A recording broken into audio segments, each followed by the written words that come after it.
look at me, I had breast cancer. I don't have breast cancer anymore, and I'm living a better life than I did before. My sister was diagnosed in 2020 with breast cancer, which is where I started learning a lot more about the ins and outs of the disease and, you know, the different types and different treatments and just how overwhelming it could be.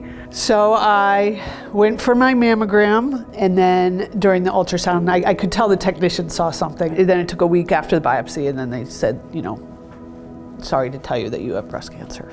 Thankfully, I had a good support system with my husband was right there with me. From the second I told him, he just dropped everything and gave me a big hug and said, we'll get through this. He's been awesome. When you tell somebody that you have breast cancer, they look at you like you're pathetic, and it was upsetting.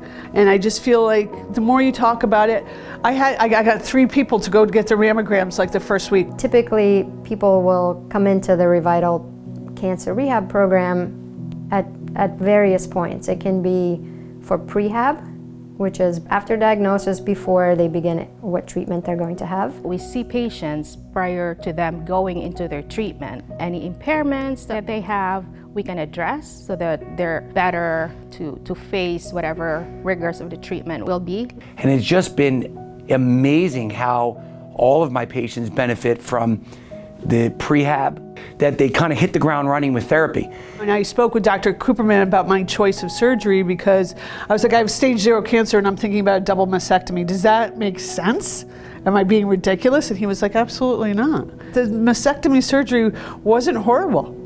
It really was, I mean, it was surgery, there was pain, but it really wasn't horrible. She came back to me maybe 2 weeks later, as soon as the drains were out. We worked on, restrictions in the upper quarter and endurance and mobility as well. And then the reconstruction, that's a heavy surgery. You have big incisions and, it's a hard recovery. When she came back after her second surgery, we were working on a lot of scar tissue release, abdominal, soft tissue, mobilization, and as well as core strengthening.